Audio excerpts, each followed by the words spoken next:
రోజుకి హింసని రెట్టింపు చేస్తూ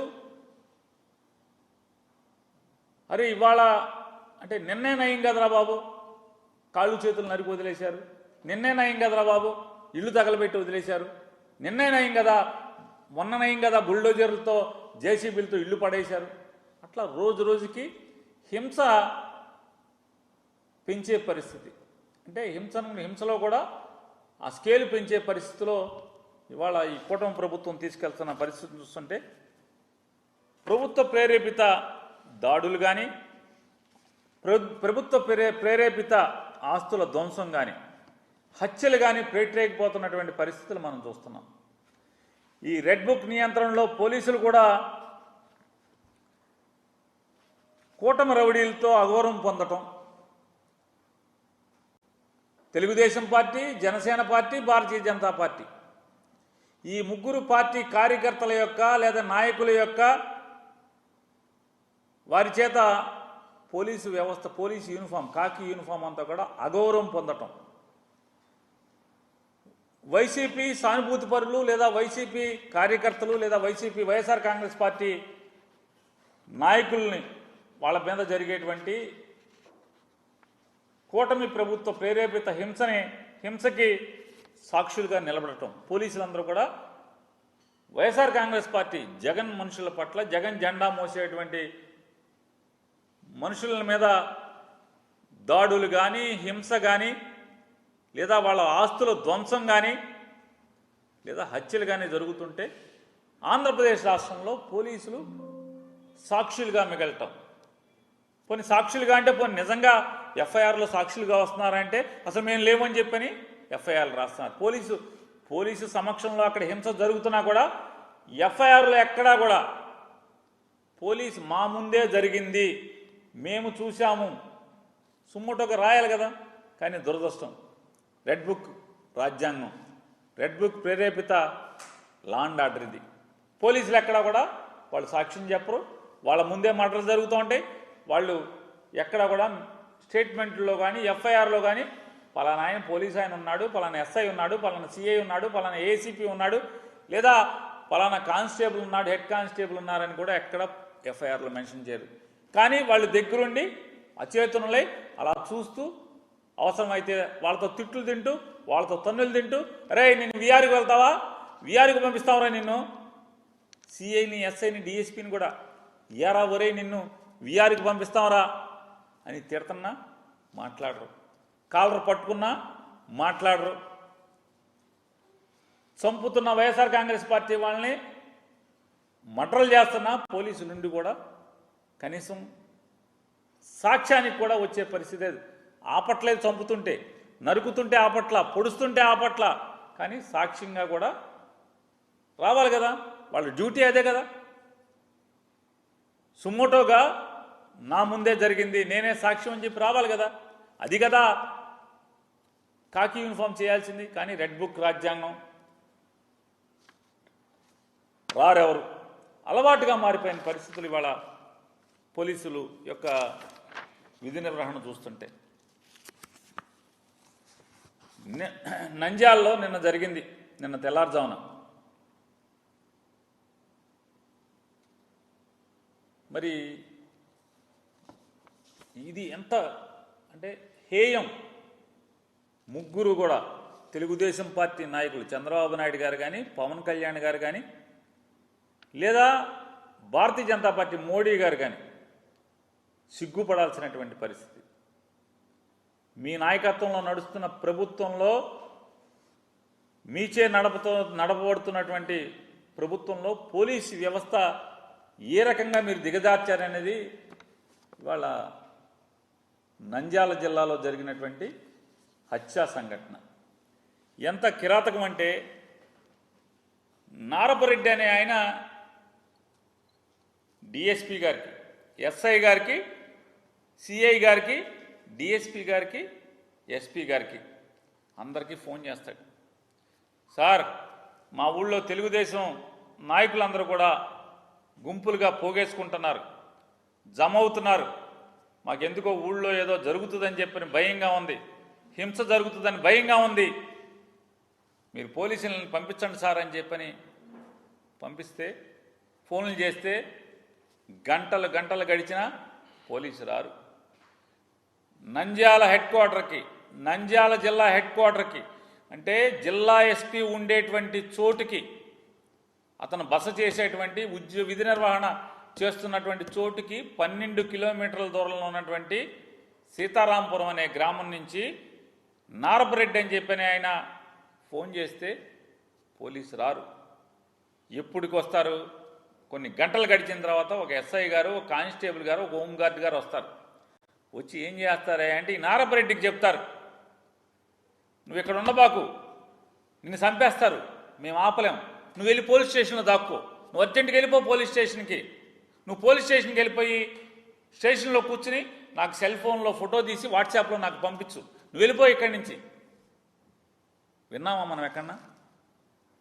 ఎప్పుడన్నా ఏ ప్రభుత్వంలో అయినా విన్నామా? ఈ రెడ్ బుక్ రాజ్యాంగంలో ఇది జరుగుతుంది. పోలీసులు అయ్యా నన్ను చంపుతున్నారని ఎస్పీకి ఫోన్ చేసి చెప్తే చంపటానికి ప్రిపేర్ అవుతున్నారు, వస్తున్నారని చెప్పని ఒక 3 గంటల తర్వాత ఎస్ఐ వస్తాడు, 2 పోలీసులను వెంబడి పెట్టుకొస్తాడు. నేను నిన్ను ఆపలేను, నువ్వు వెళ్ళిపోయి ఇక్కడి నుంచి. ఎస్ఐ గారు, ఒక పోలీసు సబ్ ఇన్స్పెక్టర్ గారు, నిన్ను కాపాడలేను, నిన్ను చంపేస్తారు, నువ్వు వెళ్ళిపో పోలీస్ స్టేషన్కి. పోలీస్ స్టేషన్కి వెళ్ళిపోయి నాకు వాట్సాప్లో ఫోటో దిగి నాకు పంపించు. రెడ్ బుక్ రాజ్యాంగం పోలీసు ఎలా ఉందో చూసుకోండి ఒకసారి. పాపం ఈ నారపరెడ్డి గారు పోలీస్ స్టేషన్కి వెళ్ళిపోతే ఈలోపు మొత్తం స్వైర వ్యవహారం. శ్రీనివాసరెడ్డి అనేటువంటి రౌడీ షీటరు, శ్రీనివాసరెడ్డి అనేటువంటి ఒక గూండా మందిని వేసుకుని, రౌడీ షీటర్లను వేసుకుని, కిరాతకులను వేసుకుని ఊరేగింపుగా కత్తులతో రాడ్లతో ఊరంపట ఊరేగుతూ బయలుదేరి ఎవరైతే ఈ నారపరెడ్డి ఇంటికి వస్తూ దారిలో నారపరెడ్డి లేడు, పోలీస్ స్టేషన్కి ఎస్ఐ పంపించేశాడని చెప్పని కౌరు తెలుసుకుని మనం ఎవడొకడిని చంపాలని వచ్చాం కాబట్టి నారపరెడ్డి తప్పుకుంటే ఎవడొకడిని వేసేయాలని చెప్పని సుబ్బారాయుడు అనేటువంటి ఒక అమాయకుడు అనేటువంటి వైఎస్ఆర్ కాంగ్రెస్ పార్టీ నికార్సైన కార్యకర్తని హత్య చేయటం, అడ్డొచ్చిన అతని భార్యను కూడా పొడవటం, కత్తులతో పొడవటం. ఇది నిన్న నంద్యాలలో జరిగితే మొత్తం వాళ్ళు స్వైరవిహారం చేసి హత్య చేసేసి ఆ హతుడి యొక్క భార్యను పొడిచేసి వాళ్ళందరూ కూడా తాపీగా ఊరేగుతూ ఊరు దాటితే అప్పుడు ఎస్పీ గారు మళ్ళీ 3 చిల్లరకి ఫోన్ చేస్తాడు ఈ నారపరెడ్డి అని ఆయనకి. ఎలా ఫోన్ చేశావు కదా, బతుకున్నావా అని. ఏం చేయాలి? ఈ 60 రోజులు రెడ్ బుక్ రాజ్యాంగం రాకముందు అయితే పోలీసులు ఏం చేసేవాళ్ళు? మొత్తం పరిగెత్తేవాళ్ళు, బెటాలియన్ పరిగెత్తేవాళ్ళు కదా. అయ్యా చంపేస్తారని ఫోన్ చేస్తే ఎస్ఐ దగ్గర నుంచి ఎస్పీ దాకా 3 గంటల తర్వాత ఎస్ఐ వస్తాడు. వచ్చి నేను నిన్ను కాపాడలేను, వాళ్ళు చంపేస్తారు తెలుగుదేశం వాళ్ళు. పాపం పుణ్యాత్ములాగా ఉన్నాడు ఎస్ఐ. ఈ రెడ్ బుక్ రాజ్యాంగంలో పుణ్యాత్ముడే ఎస్ఐ. నిన్ను కాపాడలేను, నువ్వు పోలీస్ స్టేషన్కి వెళ్ళి దాక్కోమని చెప్పాడు. ఆ సుబ్బారాయుడిని ఎస్ఐ ముందే కానిస్టేబుల్ని కొట్టి ఎస్ఐని తన్ని వాళ్ళ ముందే సుబ్బారాయుడిని అనేటువంటి ఒక అమాయకుడిని చంపేస్తే దిక్కులేనటువంటి పరిస్థితి వాళ్ళ ఈ ఆంధ్రప్రదేశ్ రాష్ట్రంలో ఉంది. ఇవాళ ఒకసారి దానికి సాక్ష్యంగా ఒకసారి చూడండి. ఆ కాళ్ళేట నారపరెడ్డి నాయన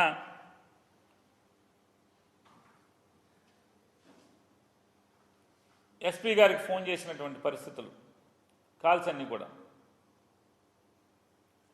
10:43 నుంచి ప్రాణాలు కాపాడుకుంటాకి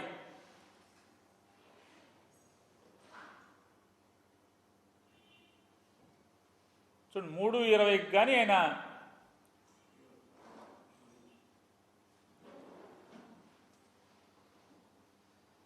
ఇది ప్రభుత్వ హత్య కాదా అని అడుగుతున్నాను. ఇది ప్రభుత్వ హత్య కాదా? నారా చంద్రబాబు నాయుడు గారికి బాధ్యత లేదా?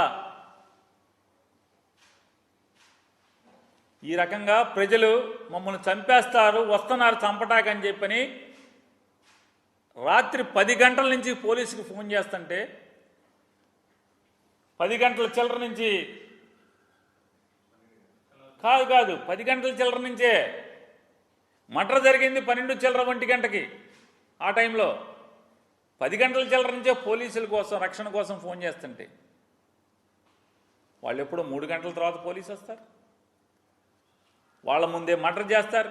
వాళ్ళందరూ వెళ్ళిపోయిన తర్వాత ఎస్పీ గారు నిద్రలేస్తాడు. అప్పుడు ఊళ్ళోకి శవాన్ని కాపలా కాయటం కోసం ఒక 100 మంది పోలీసులు పంపిస్తారు. చూడండి విచిత్రం, రెడ్ బుక్ పరిపాలన. అయ్యా మమ్మల్ని చంపేస్తారు కాపాడండి అని చెప్పని పోలీసులకు చెప్పుకుంటే పోలీసు రారు. నంద్యాల హెడ్ క్వార్టర్కి 12 కిలోమీటర్లు పోలీసులు రాలు. కానీ మర్డర్ చేసిన ముద్దాయిలందరూ కూడా ఊరేగుతూ ఊరు దాటి బయటికి వెళ్ళిపోతే, వాళ్ళు దాక్కుంటా పరారైపోయి వెళ్ళిపోతే అప్పుడు శవాన్ని కాపలా కాయటం కోసం, అంటే ఒకవేళ వైఎస్ఆర్ కాంగ్రెస్ పార్టీ వాళ్ళు ఈ చంపేసినటువంటి ఆవేశంలో ఏమన్నా తిరగబడి తెలుగుదేశం వాళ్ళు ఇళ్ల మీదకి వెళ్తారని అనుకుంటా అప్పుడు వచ్చేసారు సార్ 100 మంది పోలీసులు. విచిత్రమైన పోలీసింగ్, కొత్త పోలీసింగ్. చంద్రబాబు నాయుడు గారు నీతులు చెప్తున్నారు కదా మీరు, పవన్ కళ్యాణ్ గారు, మీ పోలీసింగ్ ఇది. పోనీ ఇవాళ ఈనాడు పేపర్లో రాస్తారు, ఎవరో దుండగులు హత్య చేశారు. ఎవరా దుండగుడు? చూడండి, దుండగుడు ఎవరో రాయిటాకు చేతులు కూడా రావట్లా పాపం ఈనాడు పేపర్ వాళ్ళకి.